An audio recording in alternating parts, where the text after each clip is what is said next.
a warning. Pray to the one you're relying.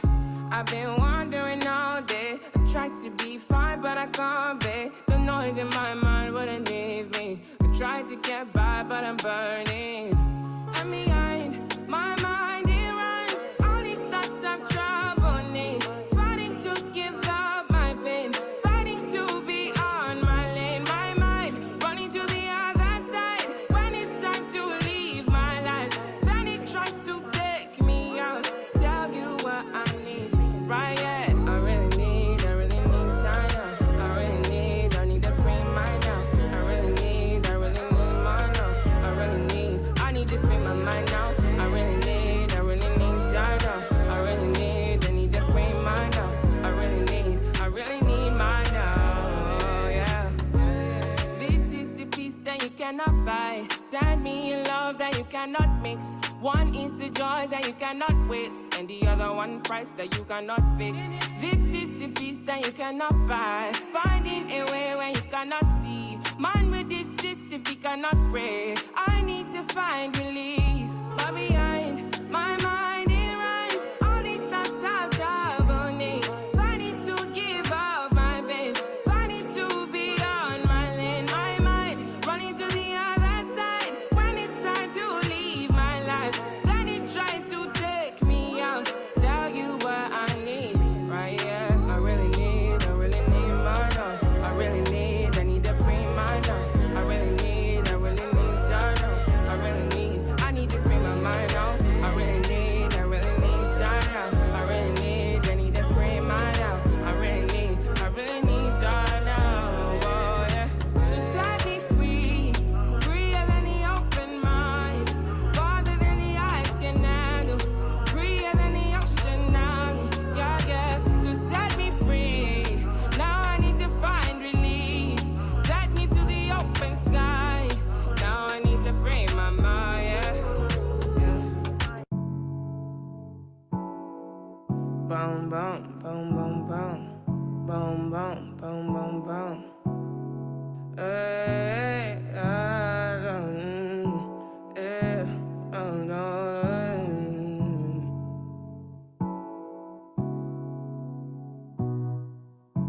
I might be falling deep. I might be falling deep. I might be falling deep. I might be falling deep. Tell me now what you need. I've been going to God when I'm only in my mind. I might be falling deep.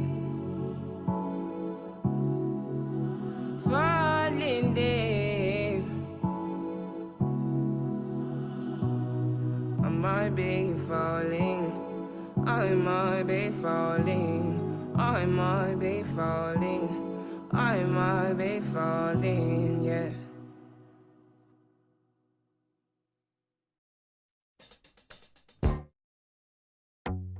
My girl just left me. It's okay, it's alright, it's a blessing. Yeah, popping now.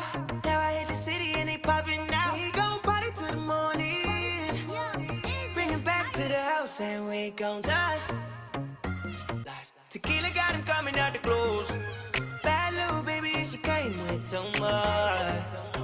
Plus me, that's far. Got him going in, fucking up my decor. I can't even lie, life is better than before. Blessings all upon my life, yeah. Blessings all upon my life, and my thank God for the journey, the earnings, I just for the plus.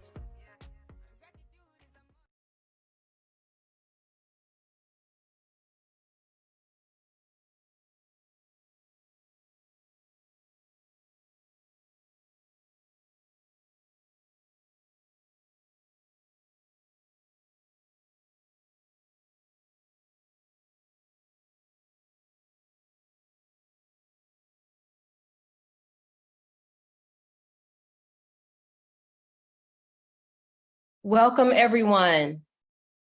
My name is Kirsten West-Savali, and I am the Vice President of Content at iOne Digital. Tonight, I have the pleasure of moderating this conversation on behalf of the African American Policy Forum. In August of last year, not long after the Supreme Court had effectively dismantled affirmative action, a lawsuit was filed against the Fearless Fund accusing the new investment entity of engaging in racial discrimination. This was odd, to say the least. The Fearless Fund was established in 2019 to respond to what was a startling fact, which was that despite the fact that Black women start businesses at a higher rate than anyone else, they get an almost negligible share of VC investment. In fact, Black women receive less than 1% of all venture capital funding. The Fearless Fund aimed to help bridge that gap by offering grants of $20,000 to businesses which are majority owned by Black women. The fact that it is a drop in an ocean against centuries of underinvestment and marginalization was now being framed as racially discriminatory is a sign of not only the times, but an omen for the future. Moreover, the fact that one of the first targets by those seeking to dismantle DEI efforts was an organization supporting Black women is no mere coincidence. This is, in fact, just one of the many ways in which over the course of the last year, the brunt of what we have been calling the anti-woke backlash has been borne by Black women, per usual. From the targeting of Black women educators who have been caught up in CRT witch hunts across the nation, to the attacks on initiatives which alleviate health disparities, calling a thing, a system of medical apartheid that oppresses and kills Black women, to the smearing of Black women election workers who have been accused of helping steal the vote in a system created to keep Black people marginalized and disenfranchised. Black women's hypervisibility but continuing vulnerability makes us clear targets for the right, and even some on the left who prefer Black women's silence over our leadership. This has deep historical and cultural resonances with the ways in which Black women have been denigrated, scapegoated, and stereotyped since this nation's inception. And this is not only against our livelihoods and jobs, but ultimately our very ideas. As we discussed during last year's panel on Black women scholars, it is not an accident, folks, that many of the ideas deemed to be the most threatening by the right wing were developed and pioneered by Black women thinkers. Whether it's Black feminism or intersectionality, what binds these ideas together were the ways in which they used a thorough engagement with history to confront the persistent inequities of the present.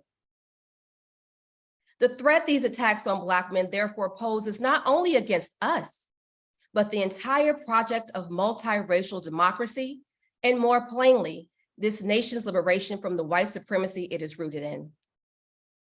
This dangerous state of affairs is something that we as Black women have been sounding the alarm about for a number of years.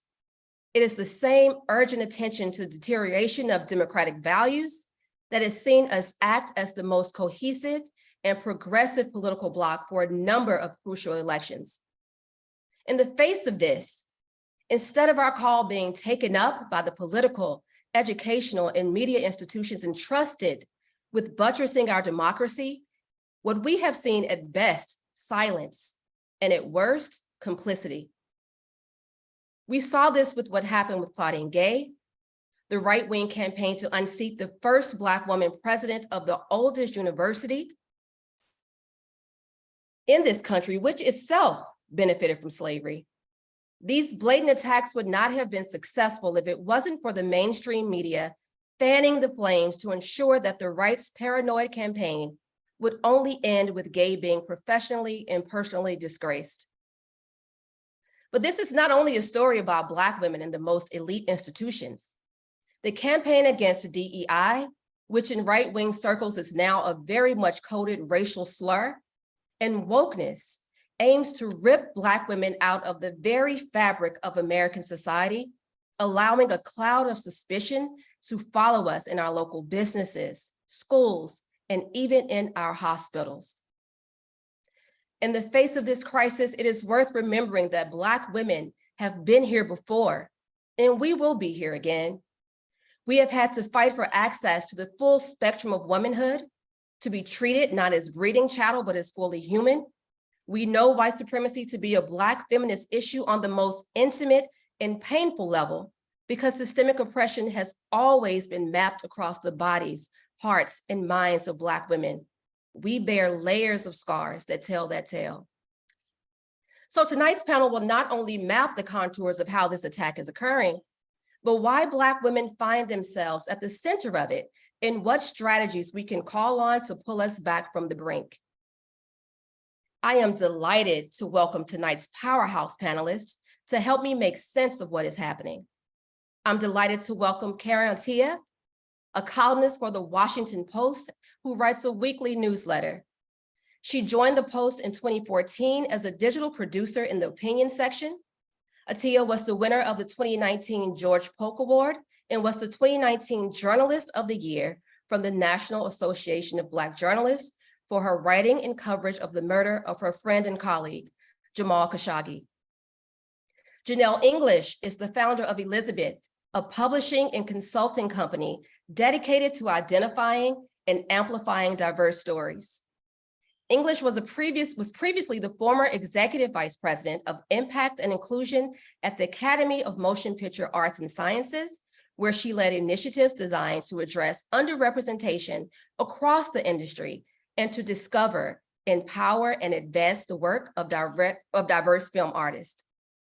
Janelle George is an associate professor of law at Georgetown University Law Center and the founding director of the Racial Equity in Education Law and Policy Center.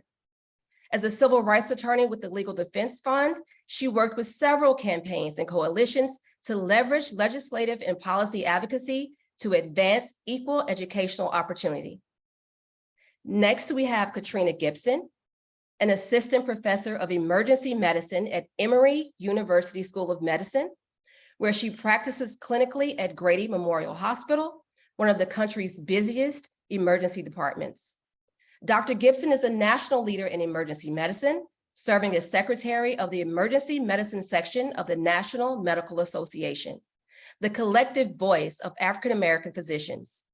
She is co-chair of the Diversity and Inclusion Committee's Education Subcommittee for the Society for Academic Emergency Medicine and president-elect of the Academy for Diversity and Inclusion in Emergency Medicine. Next, we have Diana Green. She is the CEO of Philadelphia-based Children's Literacy Initiative, which focused on liberation through literacy. Prior to this position, Green served as the superintendent of Duval County Public Schools and the school district of Manatee County. Diana has served in public education for 37 years in a variety of roles and has never forgotten what it is like to be a teacher. As always, throughout this Under the Black Light event, we want to hear from you. Please share your thoughts in the chat or tweet us at AA Policy Forum. You can expand the conversation across social media by following AAPF on Twitter and Facebook and using the hashtags HerDreamDeferred or HDD24. You can send comments and questions in the chat and we'll be uplifting them throughout this conversation. All right, so let's get into it. Janelle, my first question is for you. So much has happened over the last year, from the continued proliferation of anti-CRT laws, book bans, attacks on affirmative action, and DEI. Law and legislation have been the principal vehicles to advance this repressive agenda across the country. As a law professor who studies race in education, what are you seeing occur across the country? And what are some of the connections between these attacks that folks might not be aware of? Furthermore, how are Black women at the center of these attacks? How did that happen? Thank you so much, Kirsten, for that question. Thank you so much, everyone, for joining us this evening for this conversation. And thanks to African American Policy Forum for holding this platform. I'm really honored to speak about this. So, Kirsten, as you said in the opening, though, this is part of a larger project of white supremacy that has really existed since the inception of this nation, right? So what we're seeing right now and what you described in the past year, the attacks on affirmative action, the attacks on reproductive autonomy, voting rights, these are all connected attacks that are part of that same project of white supremacy, which, by the way, always has recognized that the law can be weaponized to maintain and entrench racial stratification, right? So we think back to the slave codes, then the Black codes that followed after Reconstruction, and then Jim Crow. The law has always been leveraged, right? Even during massive resistance. And so we're just seeing the latest iteration of that retrenchment, right? So we have what's perceived as racial progress, Civil War, then you have redemption, backlash, retrenchment, right? We have the Brown ruling in 1954, which, by the way, in May, will recognize 70 years of the Brown versus Board of Education ruling. That was followed by well over a decade of massive resistance, and it really took all arms of the government, the executive, legislative, judiciary branch, and the Civil Rights Act of '64 to bring massive resistance to its knees. So what we're seeing is, again, just the latest iteration of that backlash. All of these attacks are connected, right? We have some of the same architects. We have Christopher Rufo, we have Edward Bloom, same strategists behind the evisceration of affirmative action, the Shelby County voting decision, which basically undermined the Voting Rights Act, attacks against Claudine Gay, et cetera. And this is the interesting thing, though, as well. They are not covert about the tactics that they use, right? I want to flag two things that they do because I think they really inform the conversation tonight. So first of all, they try to control the public narrative, right? Mm-hmm. They try to dominate news media, and I think you mentioned this as well, Kirsten, and that has deep roots in this nation's history, right? Mm-hmm. This idea that there is a single story of the founding of this country, right?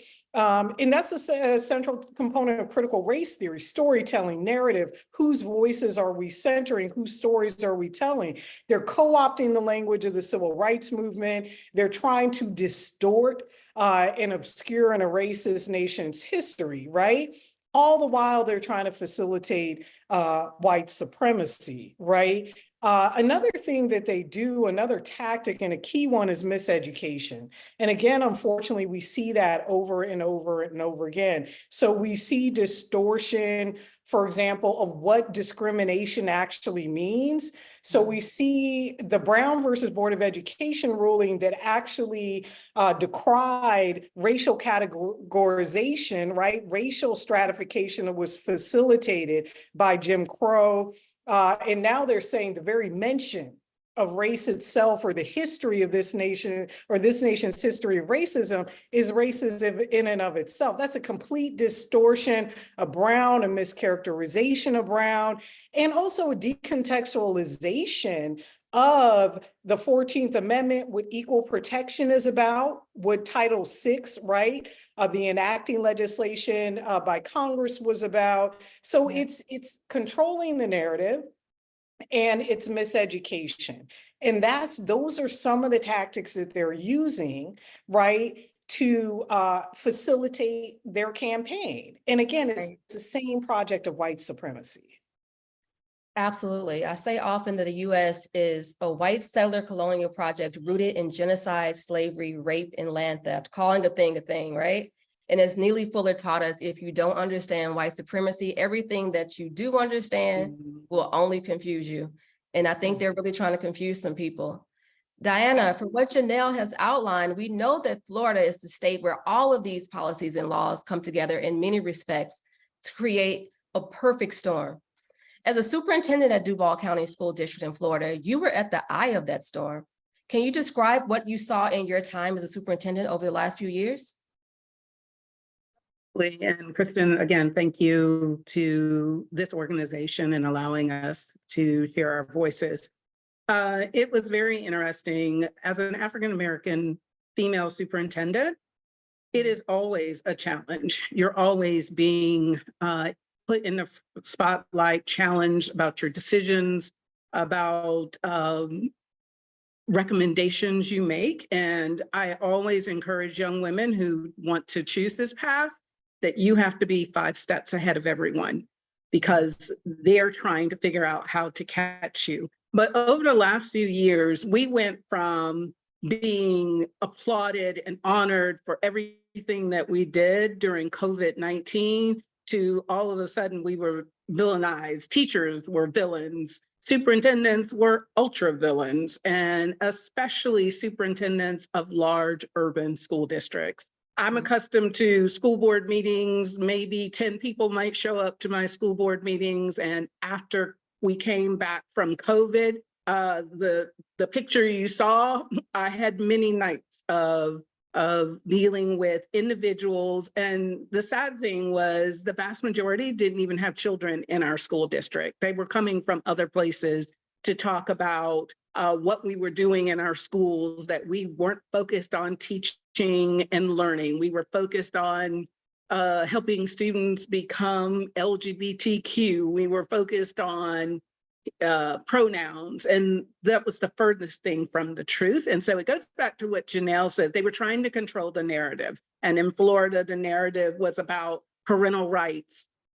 And that, you know, school districts shouldn't be able to tell parents how to raise their children, what they should read, what they should be engaged in. And the narrative just became so voluminous in Florida that it is where I feel like it was the epicenter of book banning. It was the epicenter of the Don't Say Gay bill. It was the epicenter of Stop the Woke. All of those issues were either outright lies or overly exasperated in what individuals were saying. And so for superintendents, especially those of us who put in mandatory masks during COVID, because 6 school districts sued the governor, we were all targets to basically look at our districts, look what was happening in our districts, and things that one would think this is the normal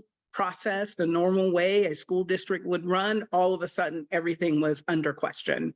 You know, being audited constantly and looking for something to basically state that we were doing irreparable harm to children, which was the furthest thing from the truth. You know, the delegitimization of Black women's leadership, how they try to act as if we don't know what we're talking about, is so transparent and intentional. And Katrina, I want to go to you because these attacks don't only have a political cost. There's also a very human cost that, if left unchecked, leads to a particular kind of collision course for Black women's health outcomes. Can you describe the impact of dismantling affirmative action, the overturning of Roe v. Wade, and more recently, the attacks on DEI in medical schools and healthcare? What impact is that having for Black women? First of all, I want to thank you for inviting me to share my experiences and providing this platform for us to share this really attack on our access to healthcare. And healthcare is a human right, and policy is personal. And you know, this attack on affirmative action, it's not new. Almost 20 years ago, as I was entering high school, I was an appellate defender in the Gratz v. Bollinger affirmative action case against the University of Michigan. So what's new is old again, and here we are. So I think we should consider the following. Black women, we make up 2.8% of physicians. So dismantling affirmative action decreases the diversity of incoming medical school classes. It reduces the already low number of Black female physicians and Black physicians in general, and it worsens healthcare outcomes, not just for people who look like us, but for everyone. Physicians are not made overnight. So, you know, when we decrease affirmative action, we're decreasing the access to the educational opportunities that are necessary to educate physicians. Now, research shows that students who train in diverse settings are more adept for caring for diverse patients, okay? So our mere presence in medical schools and in hospitals not only improves healthcare outcomes and reduces healthcare inequities for people who look like us, it also improves healthcare outcomes for all people, as our presence is likely to improve cultural humility.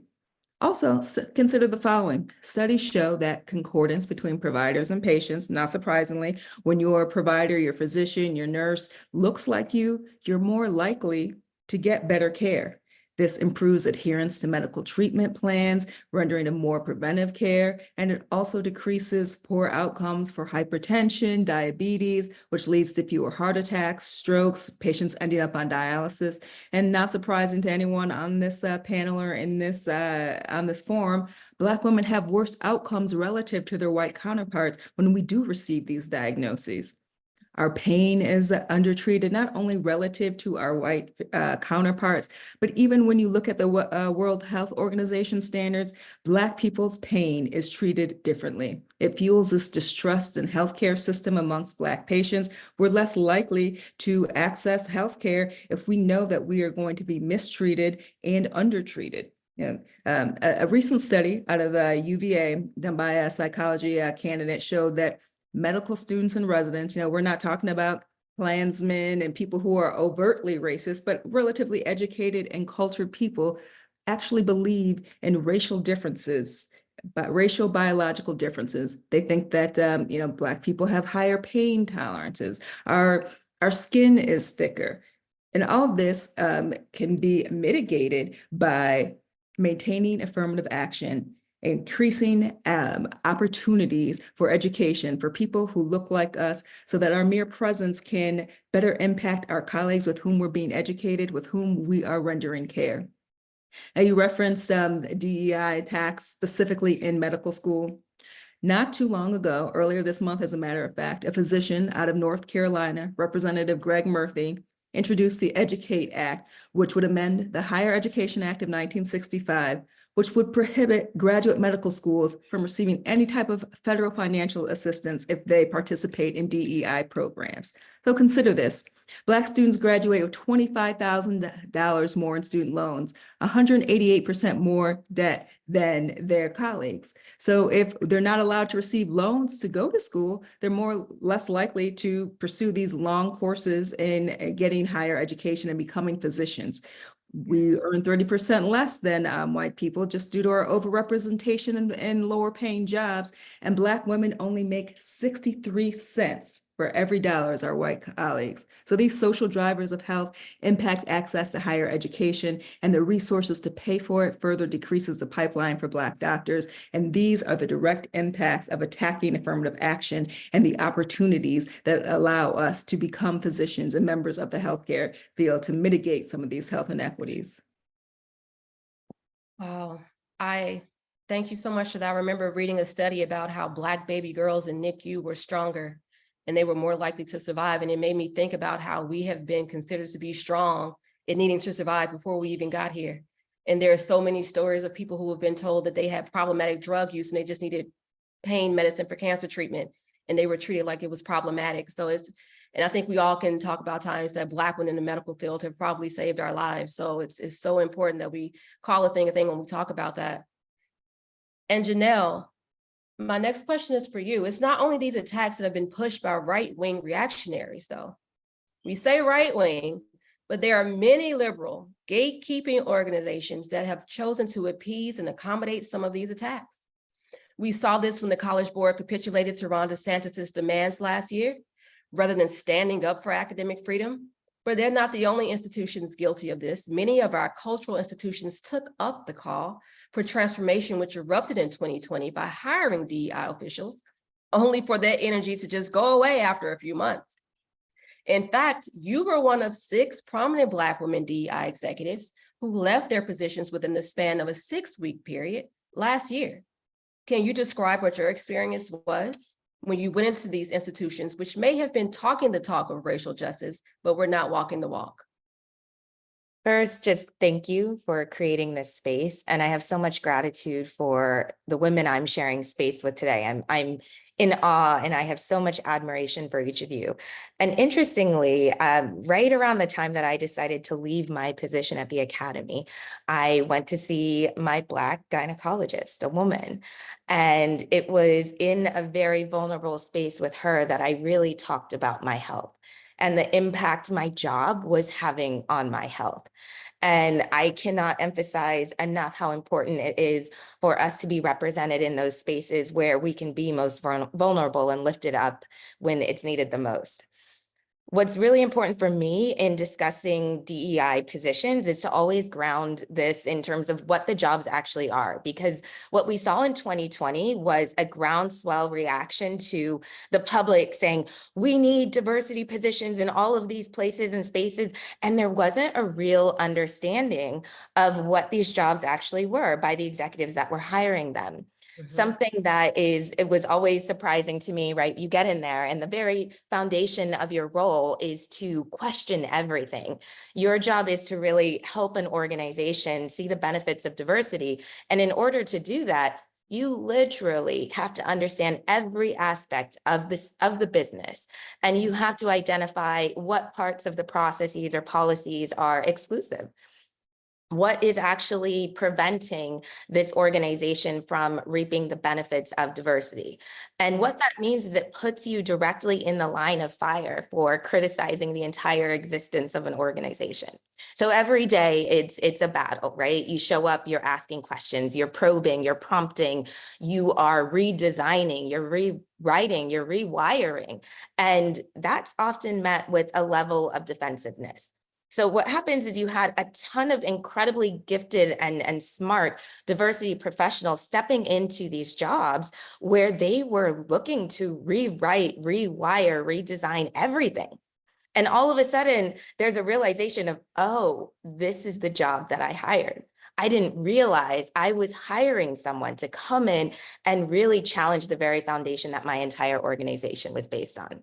So, within the academy, when I joined in 2020, I will say I joined at a very different time. Our COO was a Black woman, the CEO, a woman as well. And I got a lot done really quickly, because you also have to prove yourself in these jobs. You have to hit the ground running, because the second you don't demonstrate value to the business, and that means saving money, increasing viewers to the Oscars, really tangible metrics of success, your job is on the line. So it was incredibly challenging, I will say, to rise to the occasion and show up. But I think in 2020, a lot of great foundational work was done.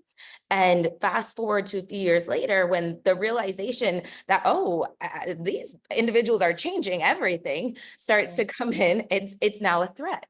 You have now become a threat to the very organization that you were looking to save and uplift in your efforts.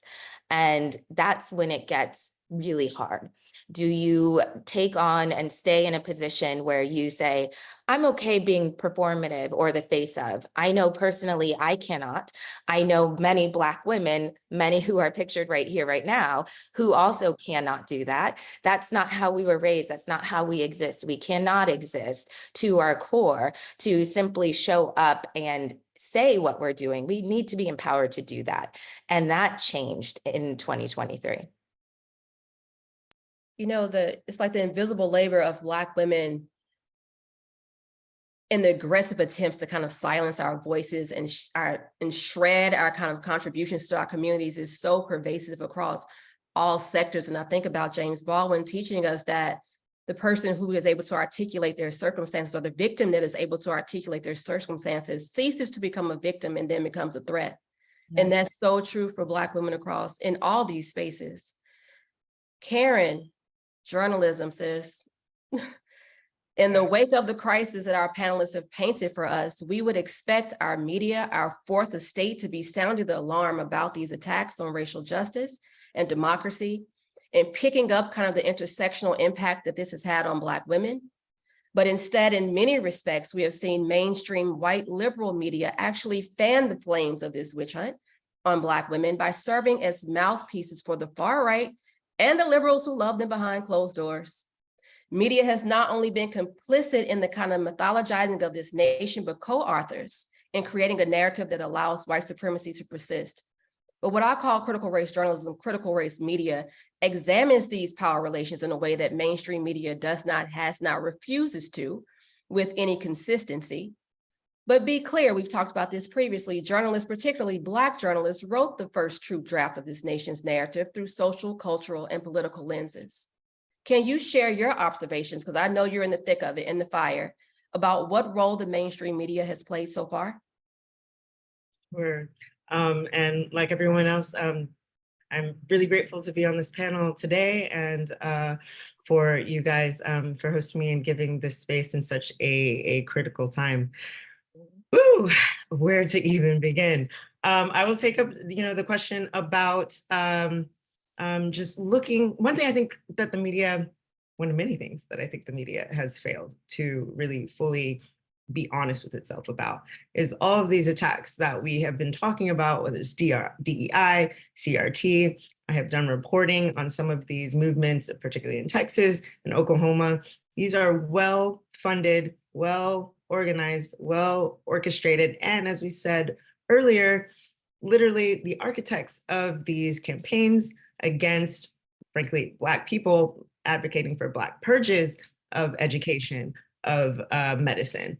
They have explicitly said what they are doing, and yet the sort of both sides approach to journalism, giving them enough reasonable cloud of reasonability or of legitimacy that I think has been extremely harmful, and I think has been a large part of the reason in some ways why we are here, not treating this side as bad faith actors that are frankly using the media to manipulate these discussions. So on one side, I would say that on the sort of more internal side, I've said this a lot when it comes to media and diversity. I think a lot of us can remember when it came to the George Floyd protests, it was often Black women that were singled out to be forced to resign over coverage. We're seeing that now with Black female reporters who are being forced to resign over the Israel-Gaza conflict. And I find this to be, I guess the way that I would describe it, as Black women being seen as both oddly sacred and sacrificial at the same time, right? So remember when, even back to Ferguson, when there was all of a sudden in my sector a demand for Black Twitter journalists, and Black women are going to save democracy.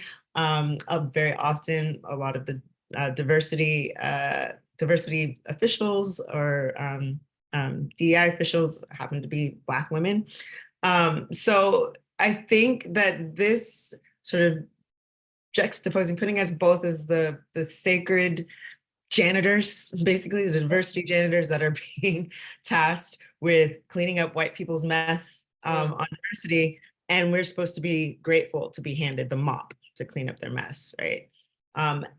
As well as being sacrificial, the last to be hired, first to be fired. And I think what's happening now, we're seeing the purging in terms of the media layoffs, and many, unfortunately, women of color and Black women have lost their jobs, and the way that this is going to affect institutional knowledge, the difficulty of onboarding younger and newer journalists and talent, because everyone's trying to hold on to their jobs, I think is a real serious step, particularly in an election year, and particularly where race is featuring so heavily right now.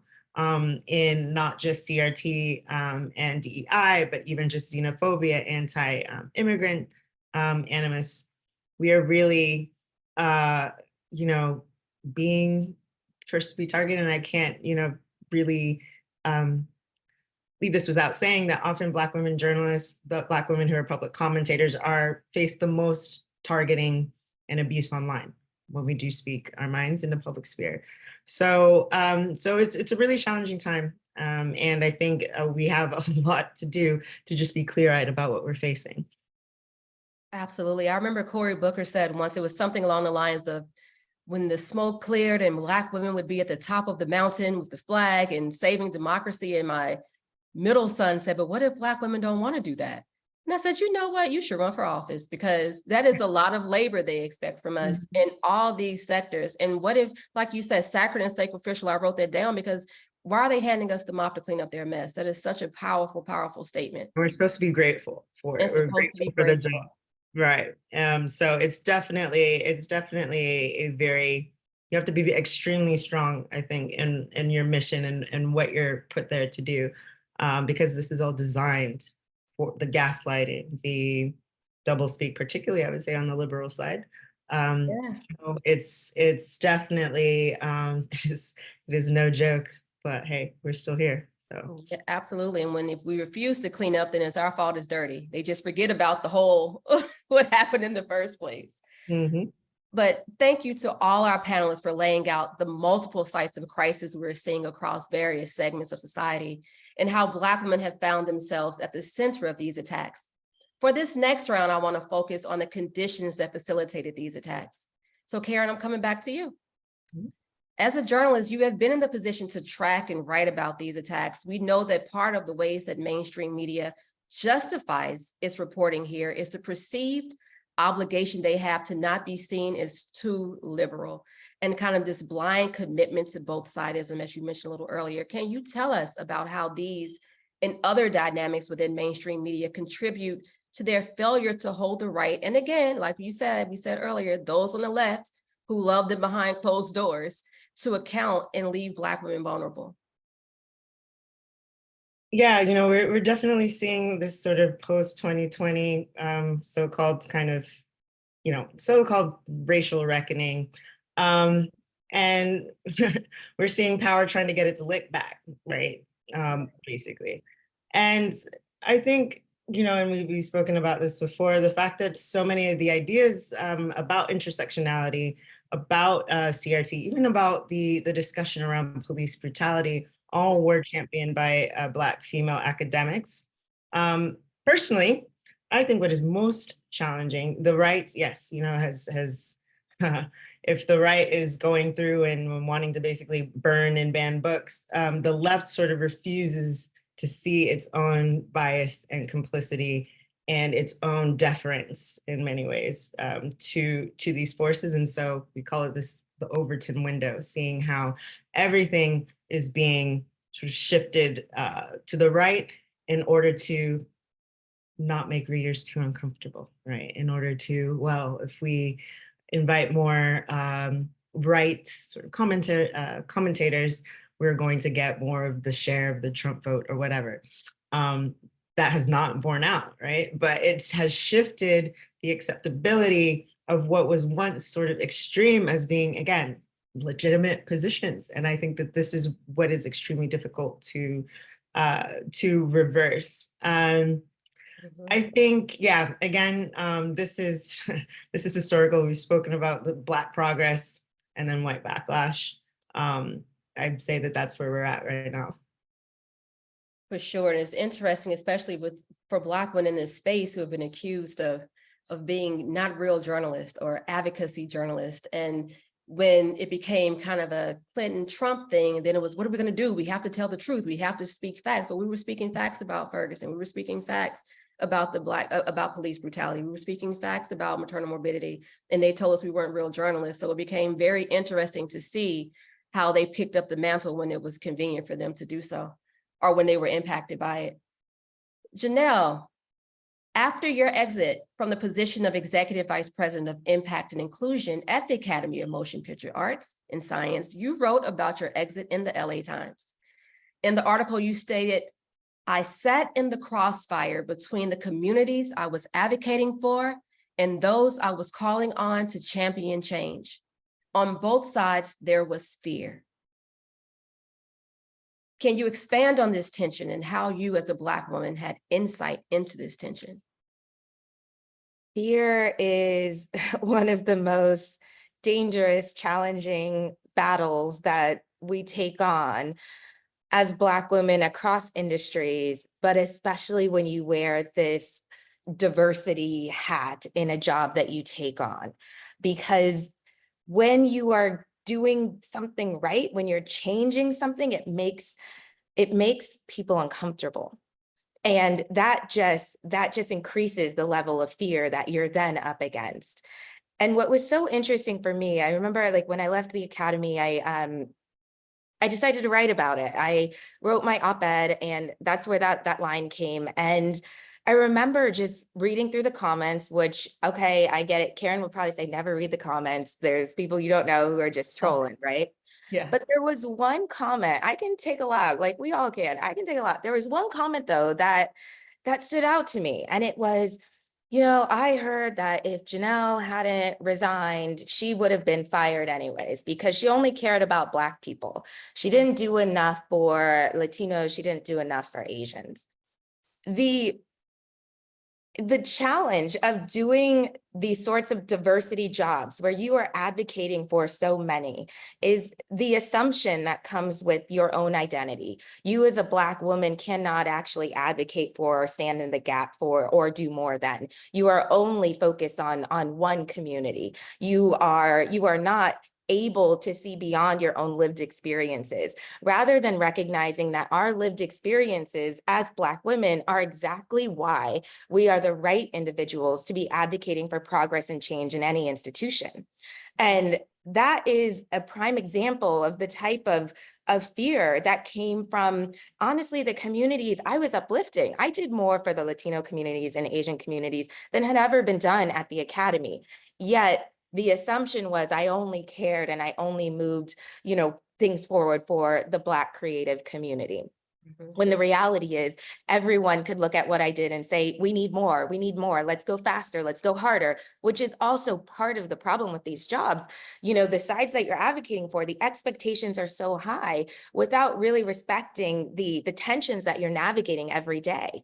And those tensions show up in the form of very micro, macro aggressions. I just call them aggressions that are very difficult to navigate. You are questioned, your tone is questioned, your aggression is questioned, your passion is questioned, right?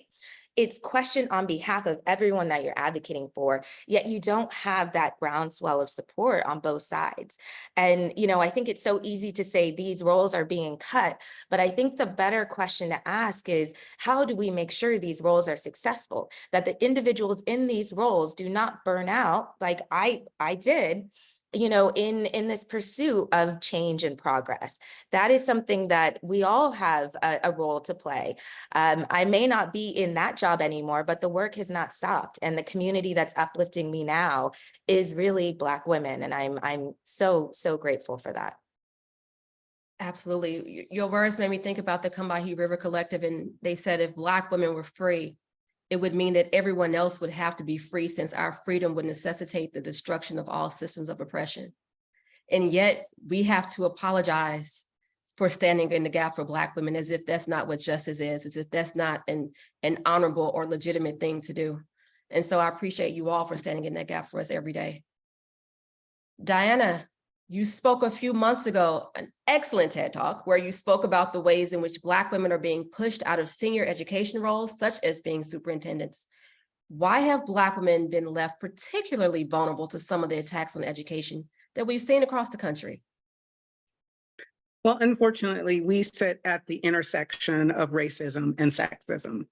And so when you combine the two, racism and sexism, there leaves very few people that are going to be there to support you and try to help you navigate those waters that you must travel.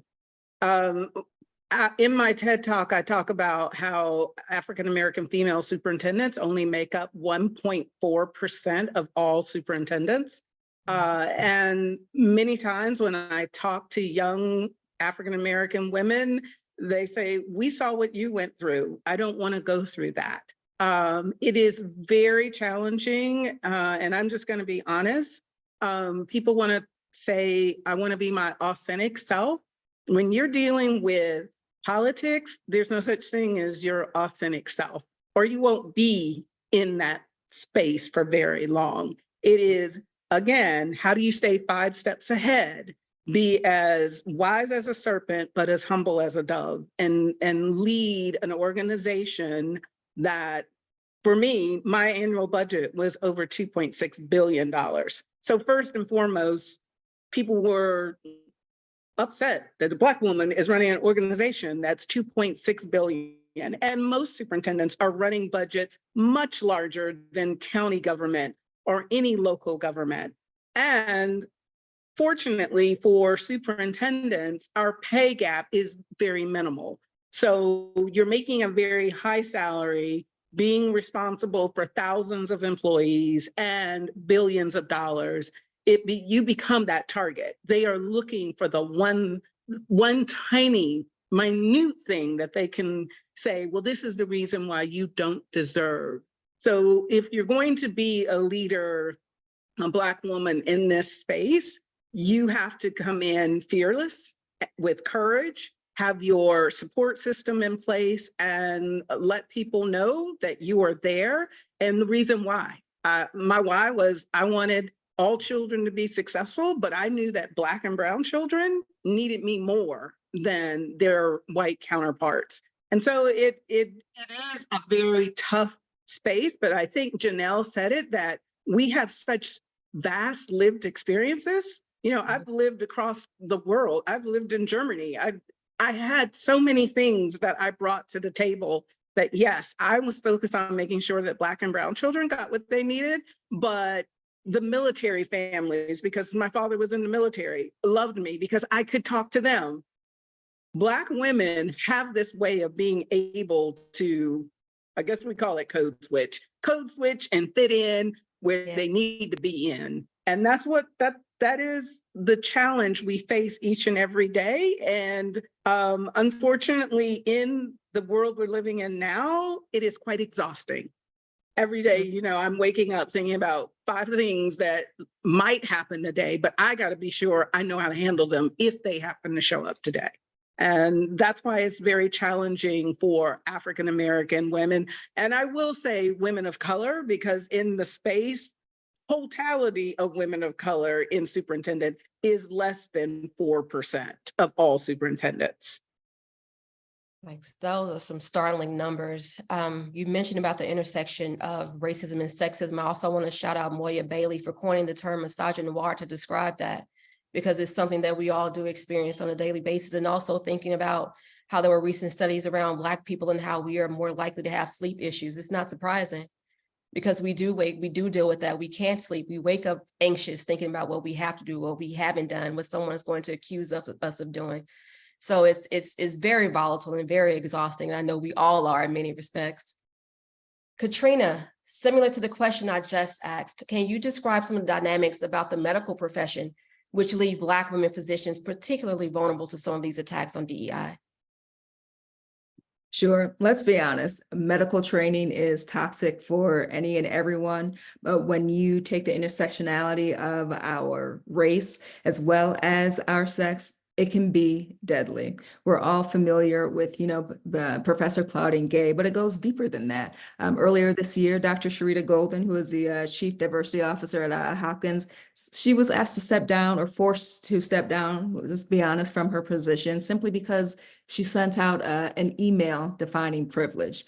Bonnie Candia Bailey, Lincoln University Vice President of Student Affairs, she committed suicide due to bullying. And also, some of you all may not be familiar with Dr. Nikita Mortimer. She was an anesthesiology resident who committed suicide after being the voice and advocating for DEI and health equity.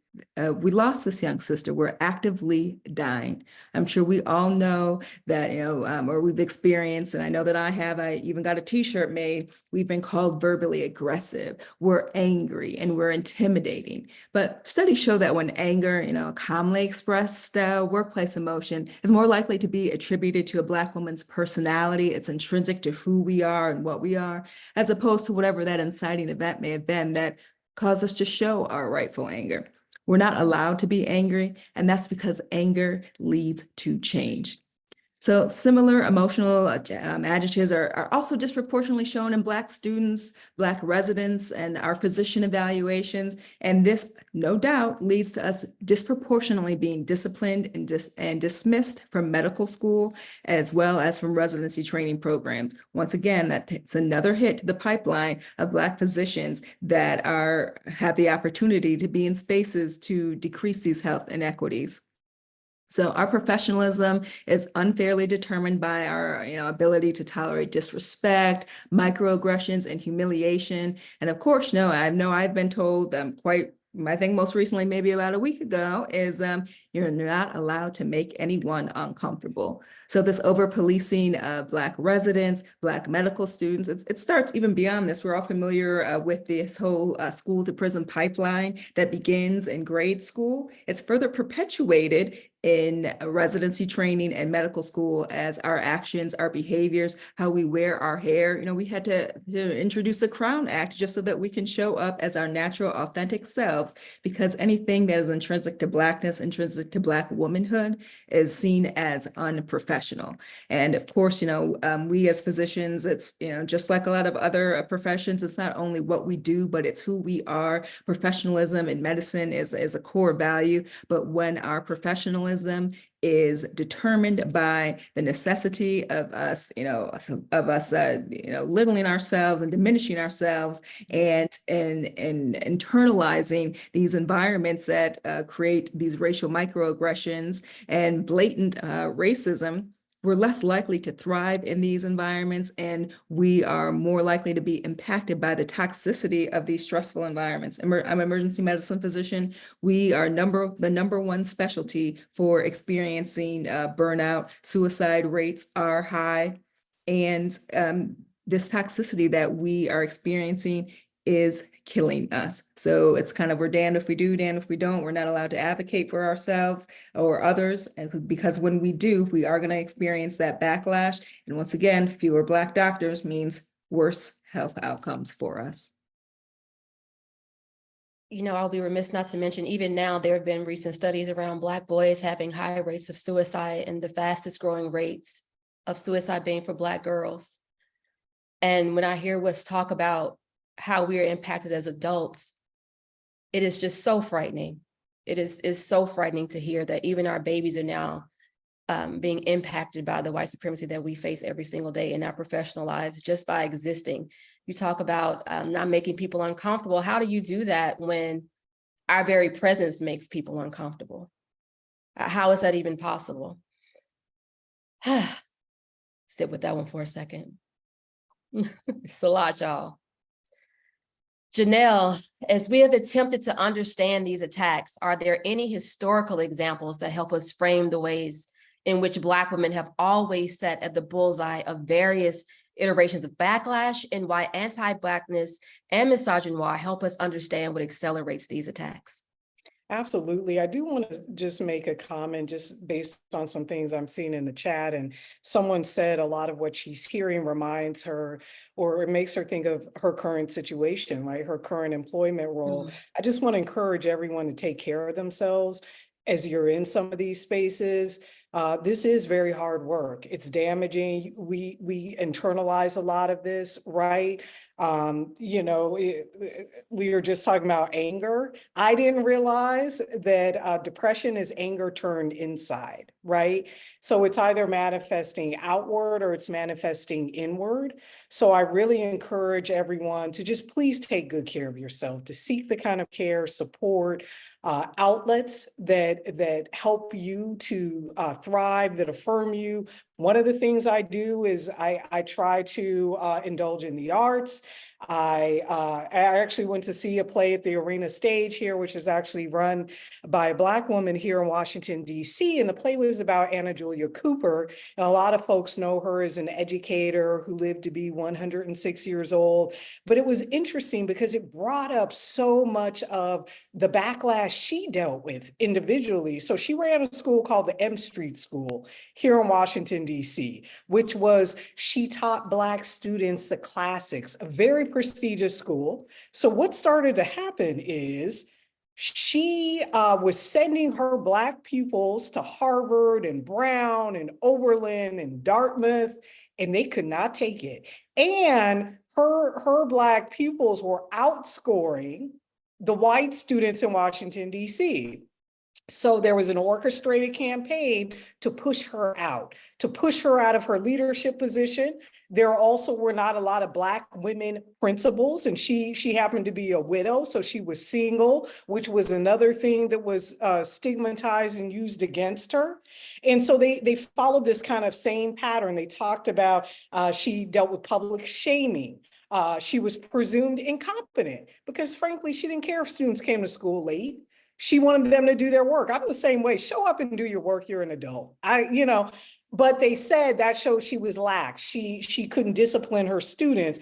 So they cast doubt on her fitness to lead. But while this was an individual attack, it was really a battle, I think, over control of Black education. Who are you to teach Black students the classics? By the way, one of her students was Charles Hamilton Houston, who went on to found the NAACP Legal Defense and Educational Fund and was a legal architect behind Brown versus Board of Education. He brought his star student Thurgood Marshall from Howard University to lead LDF as well and to actually litigate the Brown case. So they don't want that. They don't want educators who are going to create the Charles Hamilton Houstons and the Thurgood Marshalls. They don't want that, right? And when we have seen it before, the last thing I'll say is one of the collateral consequences of Brown was a purging of the Black educator workforce. Black women had few job options. You could be a domestic or you could be a teacher. And they were active in fighting for school desegregation because they knew that that was the only way their students would receive the resources they received. And the way LDF envisioned it, the teachers were supposed to be integrated along with the students. But instead, the teachers were fired or demoted en masse. We lost that Black educator workforce, and it's a loss that the teaching profession still has not recovered from. But it was intentional. It was part of that backlash to Brown. Janelle, thank you for that. I was listening to you speak. Anna Julia Cooper's case sounds so eerily reminiscent to what we hear now. The same way Black women in positions of power are denigrated and maligned. Can you help us understand why law is a vehicle for legitimizing these attacks? I'm particularly struck by the framing of these anti-DEI cases by the right, who claim that DEI is problematic because it is discriminatory and is not colorblind.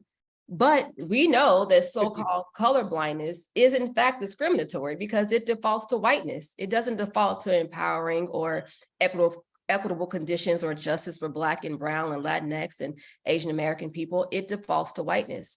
So the conditions that have been illuminated tonight paints the picture that even with some DEI efforts in place, the numbers of Black women in various segments of society is dramatically underrepresented. Why do these attempts to frame the pursuit of marginalized people's civil rights as violating the civil rights of the majority still have such traction in the law?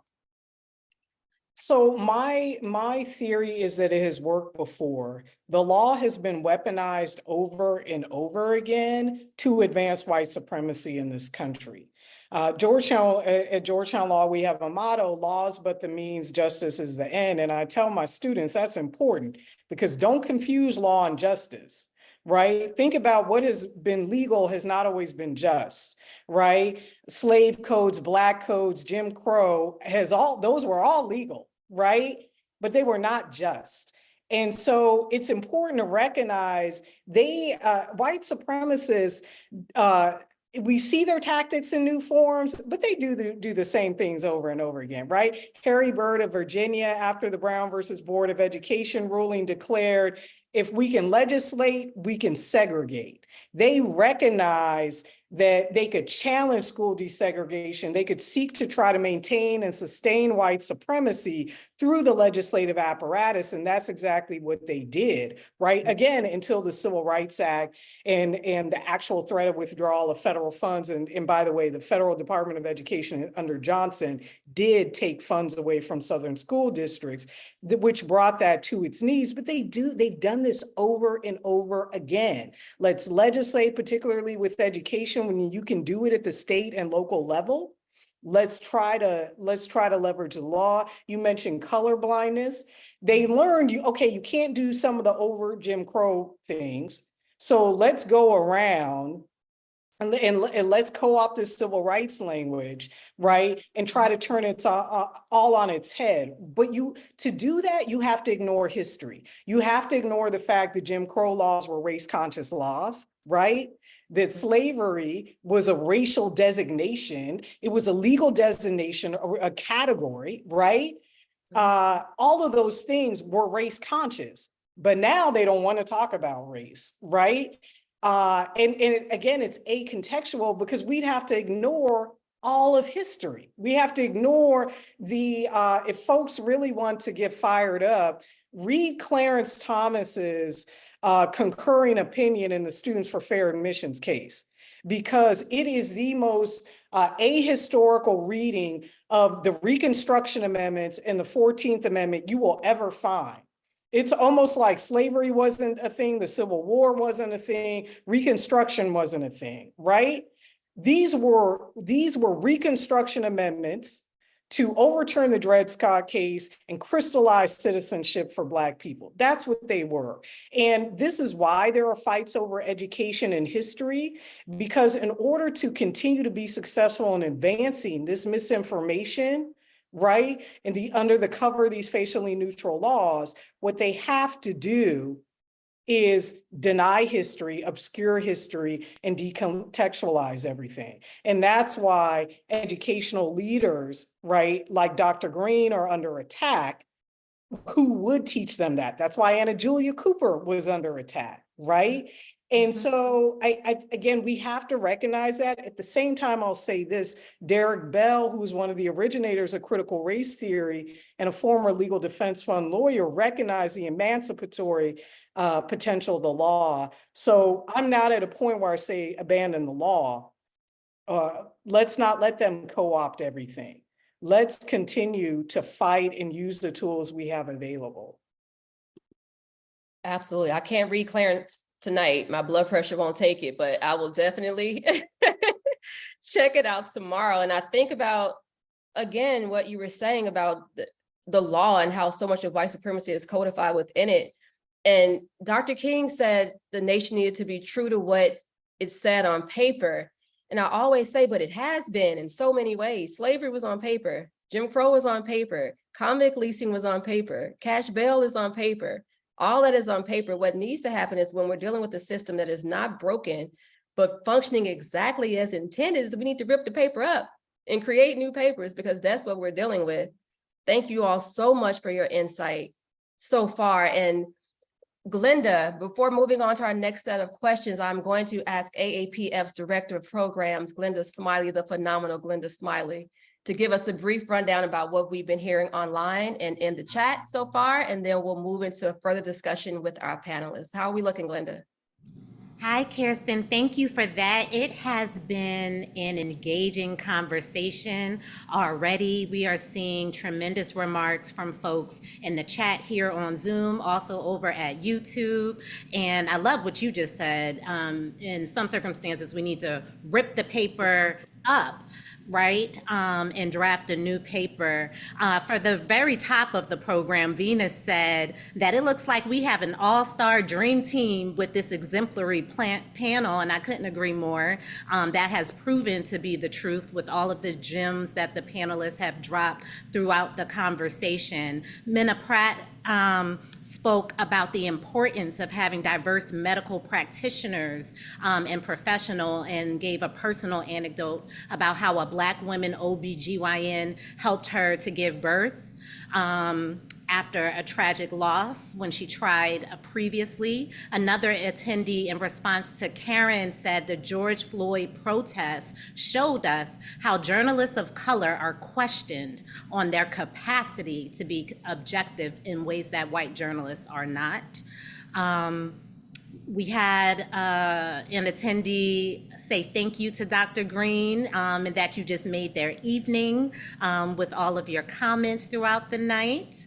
And Gina Bess seconded one of the panelists, saying Black women are indeed seen as both sacred and sacrificial. I want to get to some of the comments that we got in the second round, where Torrey Burns said, instead of giving credence to code switching, I want us to design a new term, because code switching is something that we shouldn't have to do. Standing on who we are and whose we are is a pride that others will never know, but will have to learn to respect and or accept. I'll close there.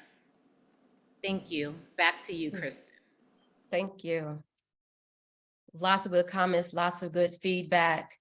As we begin to close out this conversation, I would like for you all to lay bare what is at stake if we do not act now, and what actions moving forward are necessary to advance equity in our dreams of a multiracial democracy.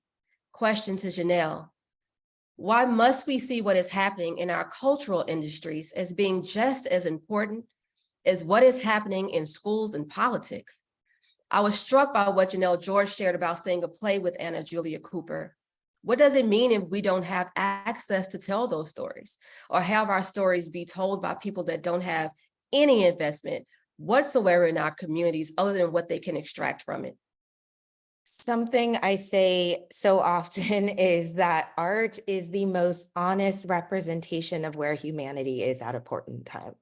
And because of that, it is so critical that art be not filtered or banned, but really invested in.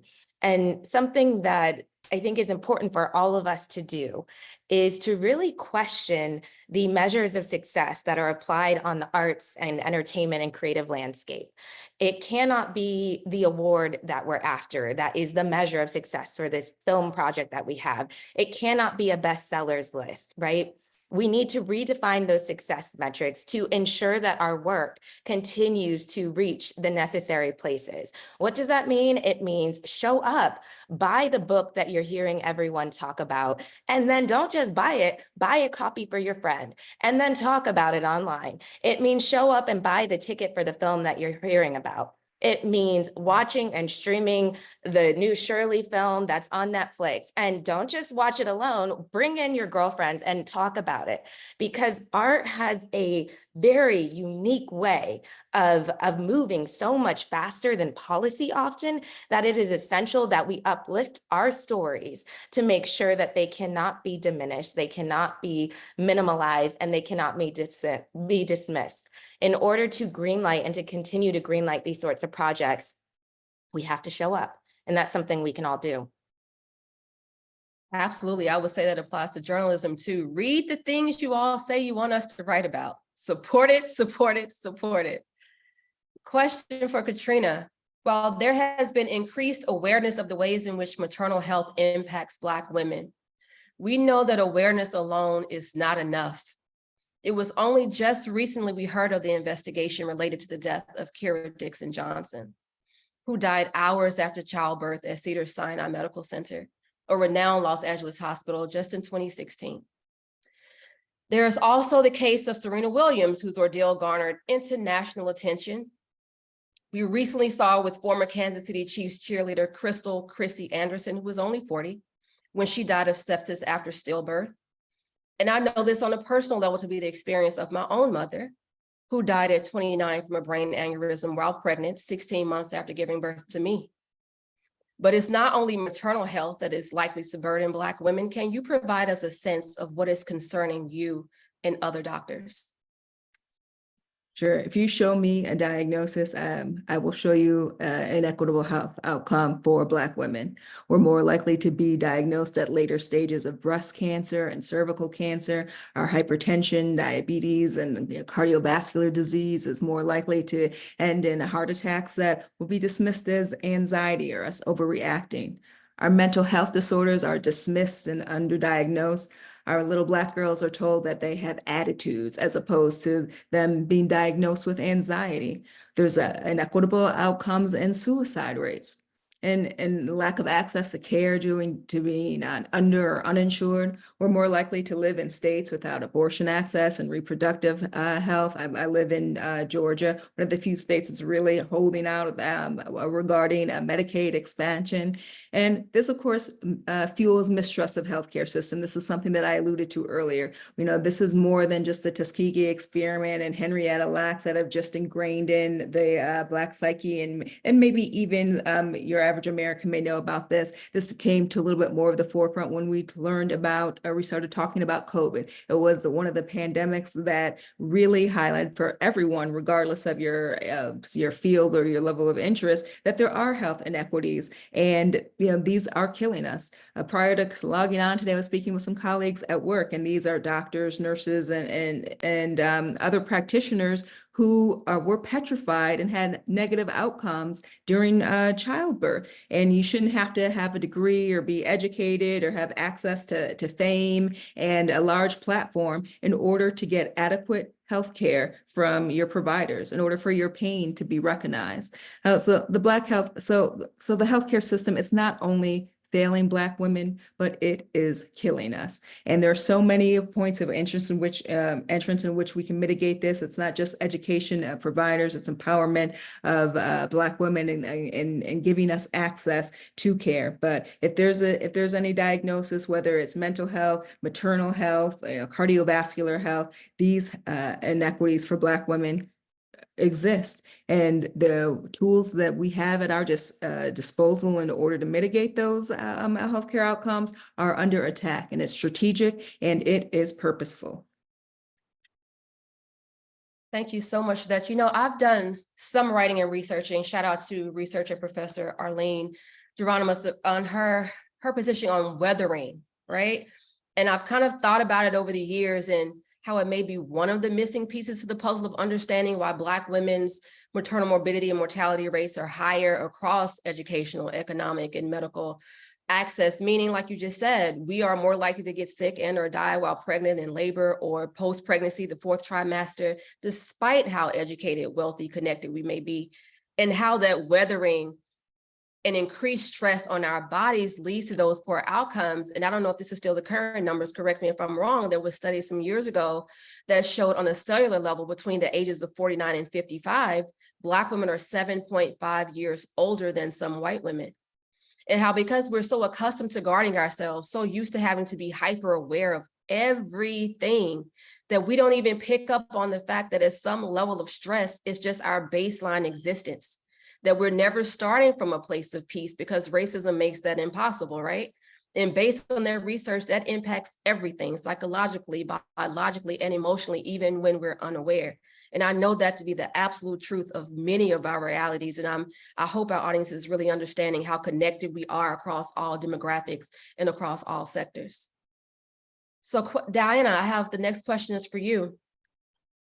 What is the future of education in your own community and other communities of color when the state decided to push Black women educators out and ban books under the guise of protecting white students' feelings?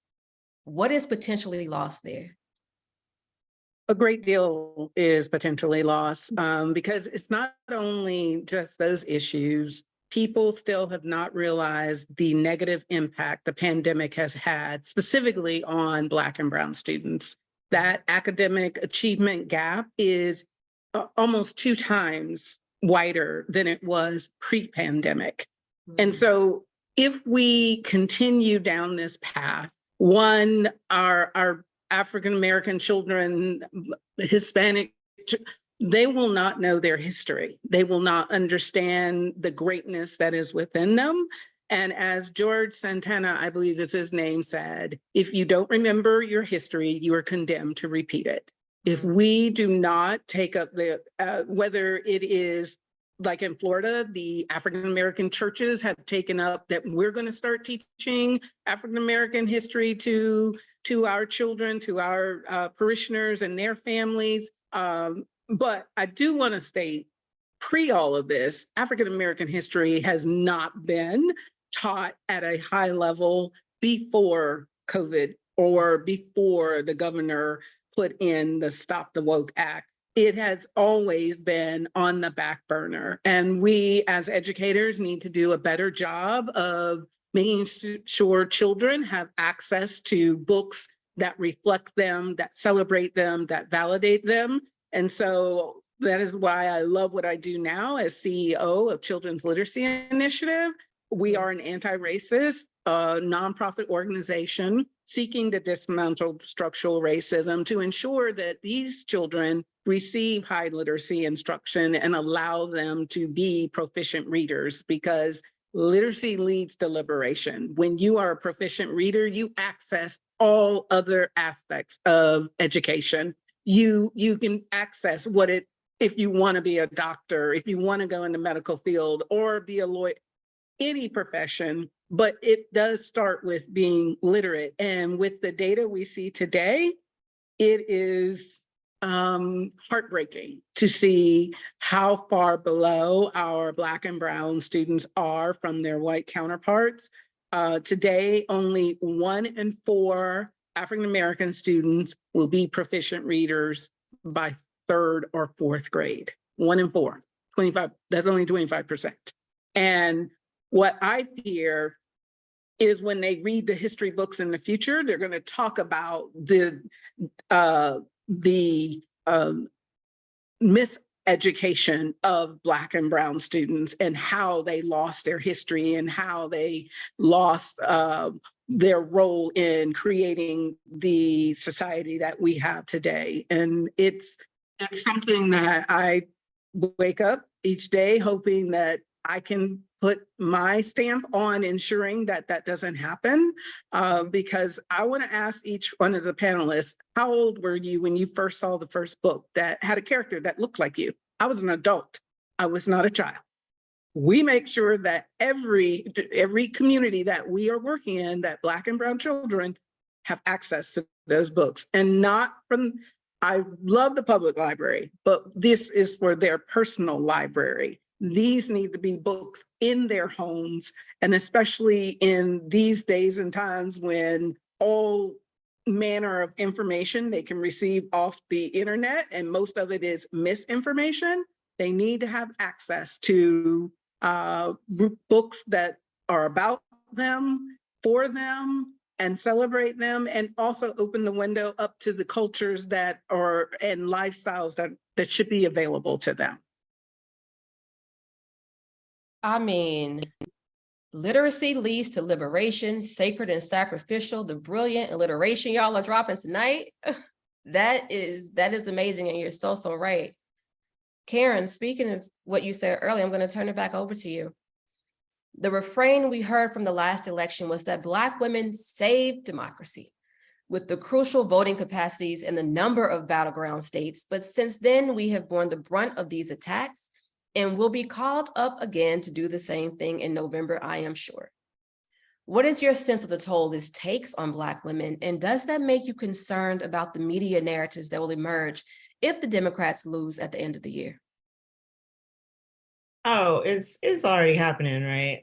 In terms of daring to criticize the Democratic Party is being painted as, well, then Yeah. we'll allow Trump to do whatever he wants and deport you and all of that. It's already seeing, again, you said sacred, you said sacrificial.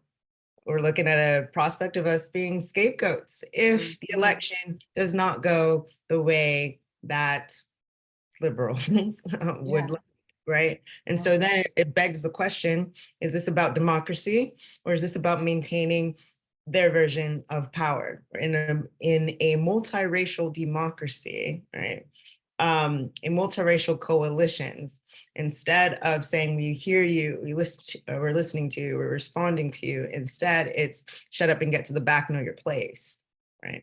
That is the power, and that is the order that is still being maintained, so I think that coupled with what we're seeing in terms of media decimation, I'm thinking even it's been 50 plus years and some change since the Kerner Commission's report on media and diversity.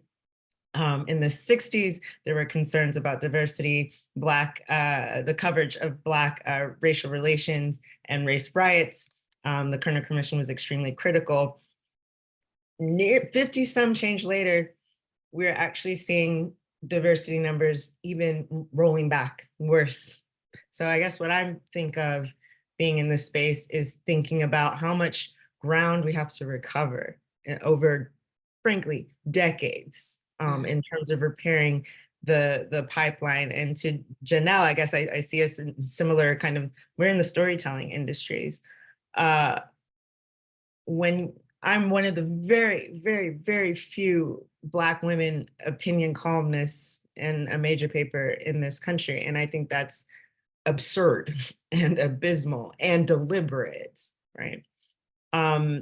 And so I think getting more of us into this space, I am also concerned with the fact it's not a surprise to me that we're now seeing the fact that our voices have long been sort of discriminated against or not included in mainstream media narratives. The fact that we were able to use even social media, to be able to circumvent the gatekeepers. It's not a surprise to me that now, in conjunction with what we're seeing with CRT and DEI, that all of a sudden, the social media networks, Meta, for instance, are trying to clamp down on political content. And as we've been saying in this conversation, our identities are inherently made political.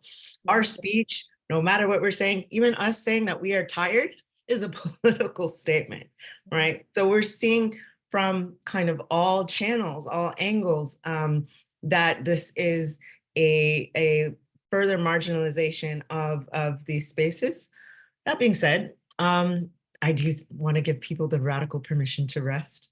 We do not have to be the diversity janitor in that sense.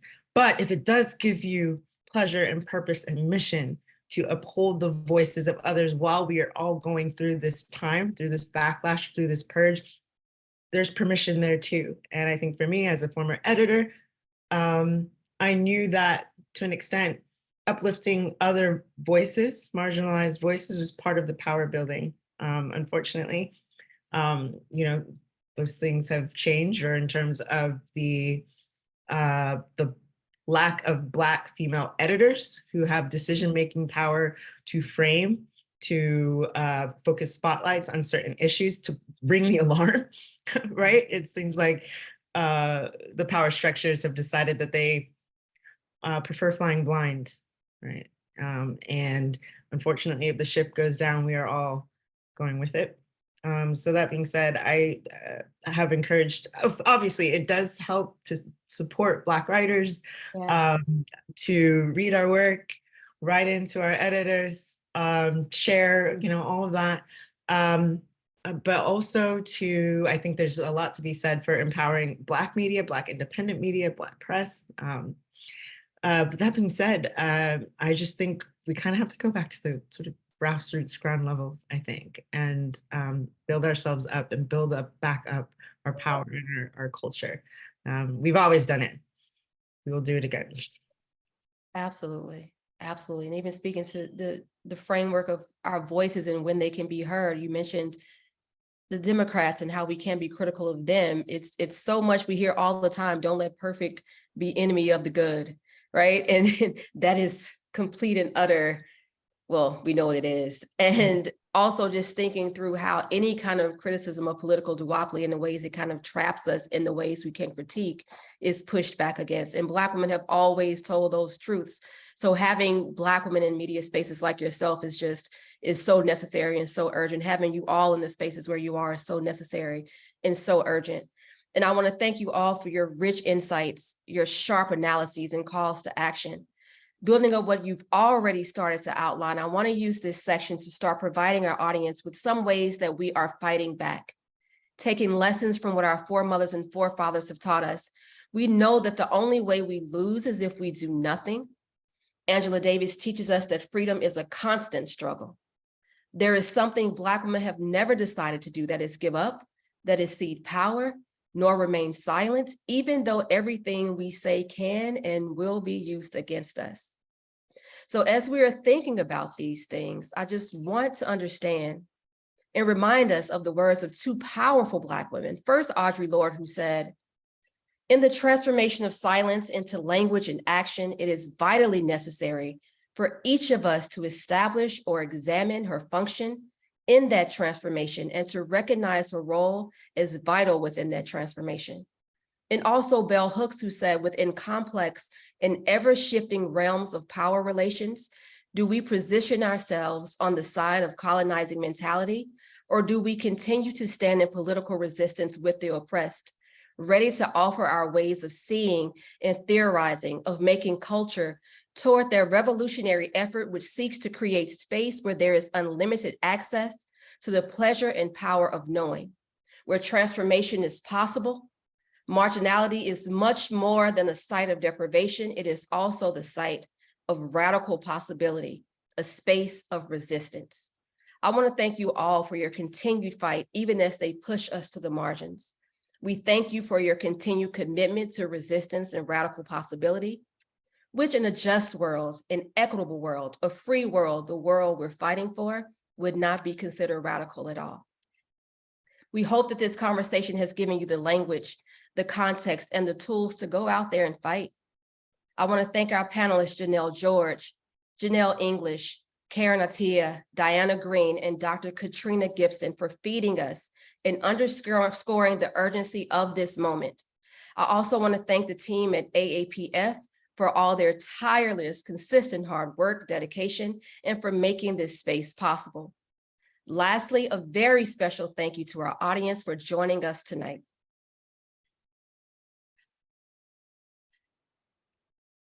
As we close out tonight's conversation, we hope to see you tomorrow, March 28th, for AAPF's in-person self-care event, You Carry the Dream, Reclaiming Rest and Resilience. We've talked about that tonight at 6 p.m., where Black women wellness experts and practitioners will be focusing on how we reclaim rest and garner new tools to foster resilience collectively.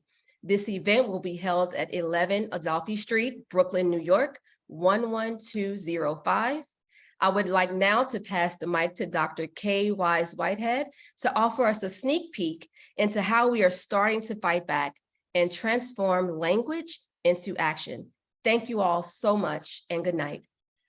Good night. Thank you so much, Kirsten, for just moderating this very powerful and important conversation, laying out for us, along with the panelists, how dangerous this moment is and why Black women have been so impacted. This is the perfect moment for me to bring on Kimberly Crenshaw, the Executive Director of the African American Policy Forum, to speak with us and to help provide some insights into how we at the Freedom to Learn Network are responding to the moment.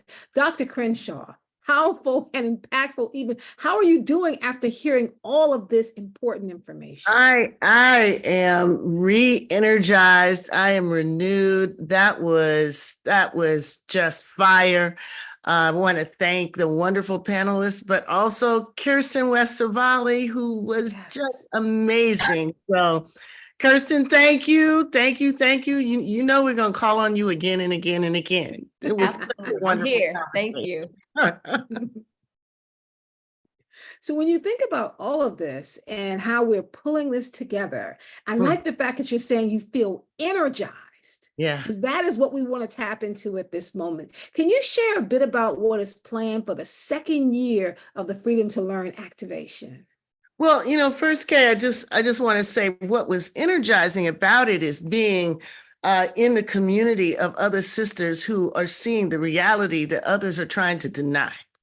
And I have to also say that this is a week where, all week long, we've been having precisely those kind of conversations as we talked about earlier. Monday, I was thrilled to be in conversation with Nikole Hannah-Jones at the symposium honoring the legendary Ida B. Wells. And we were talking about how Ida B. Wells was facing the same effort to push us back into a state of powerlessness. Her entire legacy was pushing back against that. Sometimes, pushing back alone, sometimes pushing back, having to fight. Sometimes having to fight against white women and frankly, some of her brothers. And one of the things Nikole said was that, this fight is real, but it's also costly, both personally and professionally. She talked about how this fight was actually taking years off of her life. And so many sisters in the audience knew exactly what she was talking about. And in the same breath, I all felt hopeful by the commitment that we collectively have to call this out and to have each other's back.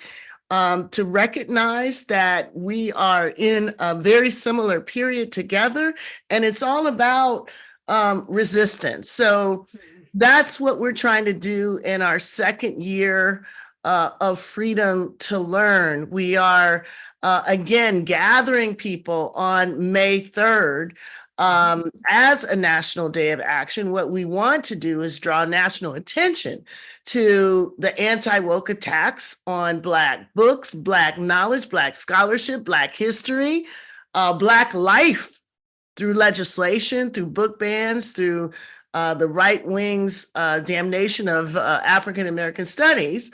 But we also this year are moving to call out the enablers and the appeasers, all of those who are trying to satisfy the far right, those who tried to satisfy DeSantis and his faction. But the reality is that, you know, these people are never going to be satisfied, because it's not about any particular name. It's not about, do we stop talking about Black feminism or queer theory, or intersectionality, or Black Lives Matter? All the efforts to throw those ideas under the bus did nothing to satisfy Ed Blum, Stephen Miller, DeSantis, all of these folks who've gone on to attack museum internship programs, medical school training, which we just heard, military academies, the entertainment industry, even small grants given to Black women entrepreneurs. We heard that. So we know that the right wing is not going to be satisfied. We also know that institutions and businesses, even major law firms, have acquiesced. They've appeased them. They've rolled back diversity programs when they've only been faced with a letter saying, if you don't do what we tell you to do, you know, we're going to come after you. And now that this anti-DEI effort has included billionaires like Bill Ackman and Elon Musk, they are determined to dismantle our capacity to even speak and to address the realities of our lives. It is time for us to take back our voice, our ideas, our lives, and that's what we want to do on May 3rd. So we're going to send up a flare. The moment is more urgent now than it even was last year. So we've got to start, but we're not just going to do one day. This has got to turn into an entire summer. So we're calling for Freedom Summer of 2024 to start on May 3rd. I love that people are putting in the chat, we're in, like they are ready to get started as you send up this flare that we're all responding to. And it is more than just one day. So can you just explain a little bit about what we're lifting up during Freedom Summer 2024 as the frame that we're using this year? Well, you know, Kay, I know folks know that Freedom Summer was a turning point in the civil rights movement. It brought national attention to the civil rights struggle in Mississippi through the combined focus on education and voting rights. So young activists created freedom schools. They addressed basics like reading and math, but also civics and African American history and literature, because they knew the significance of teaching and learning about the conditions of our own lives was absolutely key to being able to transform our lives. So, of course, you know, in resistance, the segregationists tried to pass laws that banned freedom schools altogether.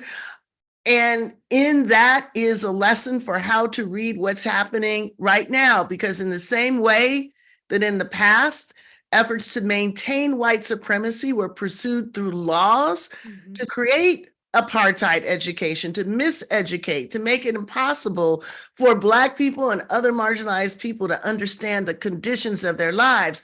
The same thing is happening right now with educational gag orders that now have become the law in 23 states today. So look, we've got to fight back. We have got to recognize that their effort to miseducate us is not just about this next election, it's about the next century. So we realize that just like the Freedom Summer organizers 60 years ago, they didn't know if they were going to succeed. All they knew was that, as we just heard, if you don't fight, the only guarantee is you cannot win. So that's why the struggle for the freedom to learn and the struggle for the freedom to vote is in fact a struggle for our freedom to live. Our struggle right now is just as existential. And that's why we're calling for Freedom Summer 2024. I love the way that you're threading the needle and helping us to understand that it's about more than just this moment. It's about more than just 2020. What you're really talking about goes back much further than that. Can you just help us to understand why is that the case? Well, as we just heard, there's nothing new under the sun. These tactics have never been defeated, so they're always there to be pulled out and played out again.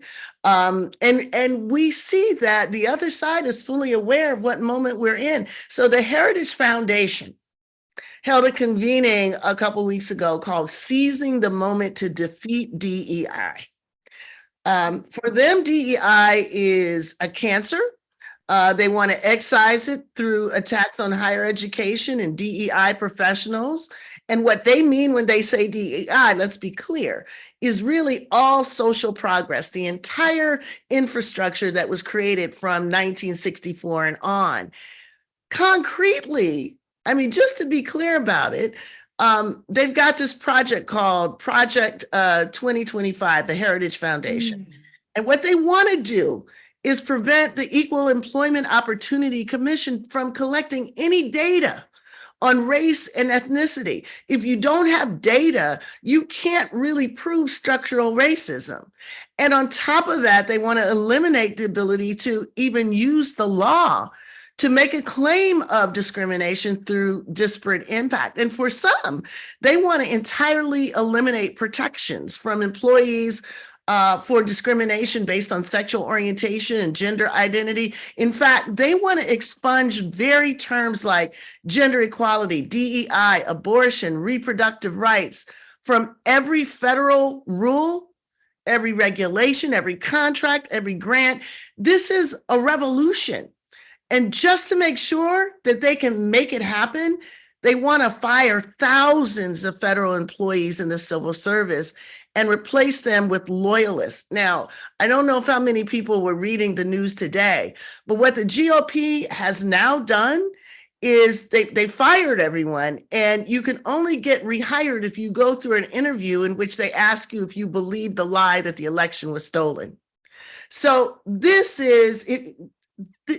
People were on the edge of, serious authoritarianism, dare I say fascism. And it's coming through our Achilles heel, which is racism. So this is all about trying to show the connection between the attack on anti-racism and the attack on democracy. We can't save one without the other. And that's what our activations are going to be about. And it's very important that we are looking at what the weekly activations are designed to do. We know it's to get us ready for May 3rd. So what exactly should folks be expecting, and what can they do to be involved? Well, the first thing they could do is register at the link at the chat. We're going to have what we call homerooms. These are the equivalent of the mass mobilizations that the Montgomery bus boycott was organized around. So we're going to have these every Thursday in April at 7:30. So again, register in the chat. Kay, you and I are going to start off each session with our popular good, bad, and ugly. Keep everyone, up to date about the latest anti-woke, just craziness. Then we're going to turn to racial justice and human rights leaders. We're going to bring parents, students, teachers, democracy experts. They're all going to be asked to share what they're seeing and why what they're seeing is telling them why they have to join together to fight for our lives. Every week, we're going to partner with different organizations. Our homerooms will also be a place where we can find each other and frankly, remember that we're standing on the shoulders of those who come before, those who organized and who protested and who risked their lives, even in more difficult times than we are now. So it is a mass meeting to feed us, to inspire us, to connect us, to keep moving forward, even in the face of this hatred and threats of violence. It is the energy that we need, the community we need, to underscore the determination to move forward. That's what we're trying to channel from 1964 to 2024. Thank you so much, Dr. Crenshaw, for just laying the pathway, for reminding us of what we're fighting for, what we're pushing toward. We want to urge everyone. First, you have to go get registered. The link is in the chat. And then we want you to bring 5 people with you. Make sure you're inviting your friends, your family, your colleagues, your neighbors. We all need to connect because the success of the May 3rd National Day of Action and Freedom Summer 2024 depends upon growing our movement, and we need your help to do that. Thank you again, Dr. Crenshaw. Thank you. Thank you. Thank you, everybody.